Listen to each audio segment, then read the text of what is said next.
Good morning students. हम hybridisation के अलग अलग प्रकारों को देखने के लिए आज DSP3 हाइब्रिडाइजेशन को पढ़ने जा रहे हैं।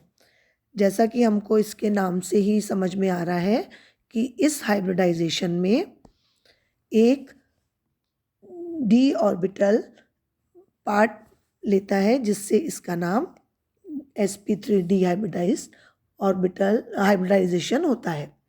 अब देखो, जब एक s ऑर्बिटल, 3 p ऑर्बिटल और एक d ऑर्बिटल हाइब्रिडाइजेशन करते हैं तो 5 हाइब्रिड ऑर्बिटल बनते हैं जो कि sp3d हाइब्रिडाइज्ड होते हैं। ठीक है, sp3d हाइब्रिडाइज्ड ऑर्बिटल्स होते हैं।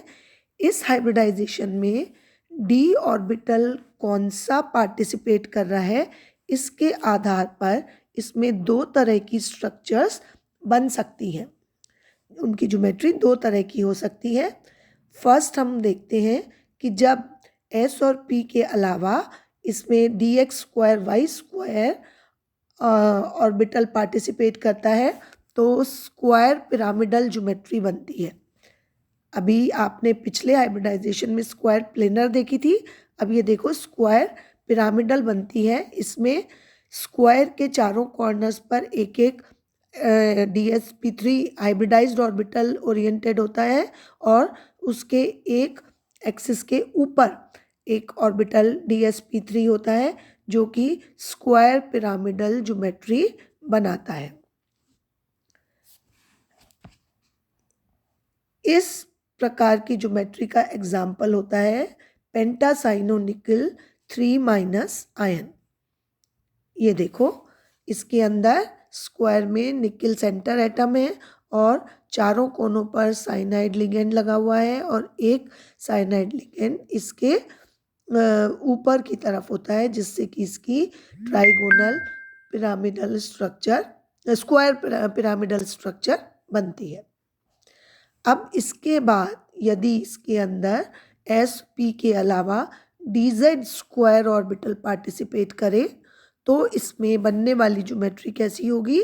ट्राइगोनल बाइपिरामिडल ज्योमेट्री होगी।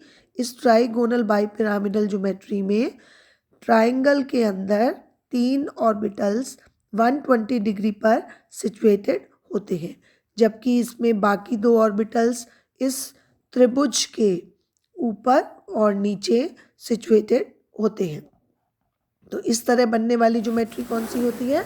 ट्राइगोनल बाइपिरामिडल ज्योमेट्री होती है। अब ये जो ट्राइंगल है, इसके अंदर जो तीनों ऑर्बिटल्स सिचुएटेड हैं उनको हम इक्वेटोरियल हाइब्रिड ऑर्बिटल कहते हैं या भूमध्यीय संकर कक्षक कहते हैं। ठीक है, और जो इस त्रिभुज की सेंटर एटम के ऊपर और नीचे सिचुएटेड होते हैं, इनको हम परपेंडिकुलर होते हैं। ये देखिए, परपेंडिकुलर होते हैं तो इनको हम एक्सियल हाइब्रिड ऑर्बिटल्स कहते हैं। तो इसका हम डायग्राम आपको अभी दिखाते हैं कि किस तरह से ये ट्राइगोनल बाइपिरामिडल ज्योमेट्री बनती है। अब देखो, इसको एग्जाम्पल समझने के लिए हम PCl5 की फॉर्मेशन लेंगे। PCl5 कैसे बनता है, इसको देखने के लिए हमको फॉस्फोरस का इलेक्ट्रॉनिक कॉन्फ़िगरेशन देखना पड़ेगा, जो क्या होता है 3s2 3px1 3py1 3pz1 और 3dz0 होता है। ठीक है, तो जब एक्साइटेड स्टेट में इस 3s में से एक इलेक्ट्रॉन 3dz² ऑर्बिटल में चला जाता है, जिससे कि इसका सभी ऑर्बिटल्स, 5 ऑर्बिटल के पास कैसे वो हो जाते हैं इलेक्ट्रॉन्स, इसमें अनपेयर्ड इलेक्ट्रॉन हो जाते हैं सब में 5। तो अब एक s ऑर्बिटल, 3 p ऑर्बिटल, एक dz² ऑर्बिटल मिलकर क्या बना रहे हैं? ये ट्राइगोनल बाइपिरामिडल ज्योमेट्री बना रहे हैं। जो देखो त्रिभुज के अंदर है उनका बॉन्ड एंगल कितना है? 120 डिग्री, और जो एक्सिस पर हैं ऑर्बिटल्स वो एक दूसरे से 90 डिग्री एंगल पर सिचुएटेड होते हैं। देखो, यहाँ एक इम्पॉर्टेंट चीज़ ये है कि जब हाइब्रिडाइजेशन में nd ऑर्बिटल्स यूज़ होते हैं, तो d ऑर्बिटल डी हम बाद में लिखते हैं, यानी sp3 sp3d sp3d2 sp3d3। लेकिन यदि एन हाइब्रिडाइजेशन मतलब ये आउटर इलेक्ट्रॉन्स हो गए, आउटर डी ऑर्बिटल्स हो गए, ठीक है। अब लेकिन यदि हाइब्रिडाइजेशन में पार्ट लेने वाला इनर n-1 डी ऑर्बिटल होगा तो डी हम पहले लिखेंगे। अब यानी ये क्या हो जाएगा, dsp3 d2sp3 d2sp3 आदि। अब क्या है कि इनमें अक्सर बच्चे कंफ्यूज होते हैं और ये क्वेश्चन भी पूछा जाता है कि इसका क्या मतलब है। तो ये आपको पता होना चाहिए कि हाइब्रिडाइजेशन में जिनमें डी ऑर्बिटल्स इन्वॉल्व हैं वो अंदर वाले डी ऑर्बिटल्स का इन्वॉल्वमेंट है, यानी n-1 डी है, या n d outer d orbitals involve हो रहे हैं, उसी के आधार पर इनका नाम लिखा जाता है। अब देखो ये dsp3 हाइब्रिडाइजेशन के द्वारा 5 हाइब्रिड ऑर्बिटल्स जो बने, इनके अंदर इन सभी हमें मालूम है कि ये 5 हाइब्रिड ऑर्बिटल्स कौन से हैं, dsp3 हाइब्रिड ऑर्बिटल्स हैं, ठीक है। अब इनमें ये जो 5 क्लोरीन के हमें क्या बनाना है, PCl5 का मॉलिक्यूल बनाना है ना, तो इनमें जो इसके क्लोरीन के 5 क्लोरीन के pz ऑर्बिटल हैं वो ओवरलैप करके क्या बना लेंगे, वो ओवरलैप करके PCl5 का मॉलिक्यूल इस प्रकार से बना लेंगे।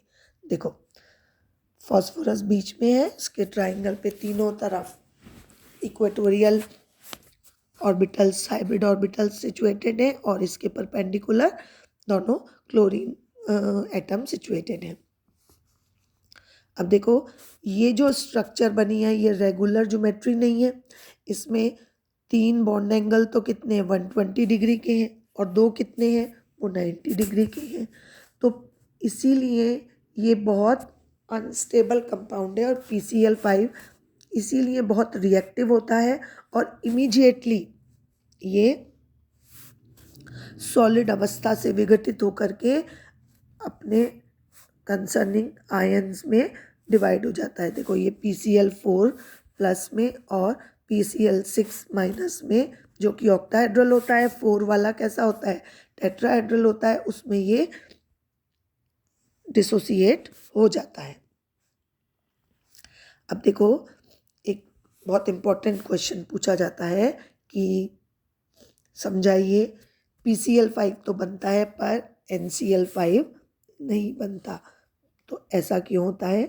इसको समझाने के लिए बहुत क्लियर सिचुएशन है कि फॉस्फोरस के इलेक्ट्रॉनिक कॉन्फ़िगरेशन में डी ऑर्बिटल्स अवेलेबल थे, जहाँ से 3s में से एक इलेक्ट्रॉन प्रमोट होकर 3dz² ऑर्बिटल में चला गया। लेकिन नाइट्रोजन के शेल में, एल शेल में आउटर मोस्ट इलेक्ट्रॉन कौन सा है, ऑर्बिटल कौन सा है, 2p ही आउटर मोस्ट ऑर्बिटल है। ये इनकम्प्लीट हाफ फिल्ड ऑर्बिटल है और यहाँ पर कोई भी डी ऑर्बिटल अवेलेबल नहीं है, इसलिए ये पेंटावेलेंट कंपाउंड नहीं बना सकता, ठीक है। इसलिए ये पेंटावेलेंट कंपाउंड नहीं बना सकता, यही कारण है कि PCl5 बन जाता है लेकिन NCl5 नहीं बनता। तो आशा करती हूँ कि आपको ये चीज़ समझ आई होगी। ये बहुत इंपॉर्टेंट क्वेश्चन है, अक्सर पूछा जाता है, तो आप लोग इसका जवाब अब लिख सकते हैं। कोई क्वेरी हो तो आप बताइएगा। नेक्स्ट वीडियो में हम अगला हाइब्रिडाइजेशन देखेंगे। Thank you.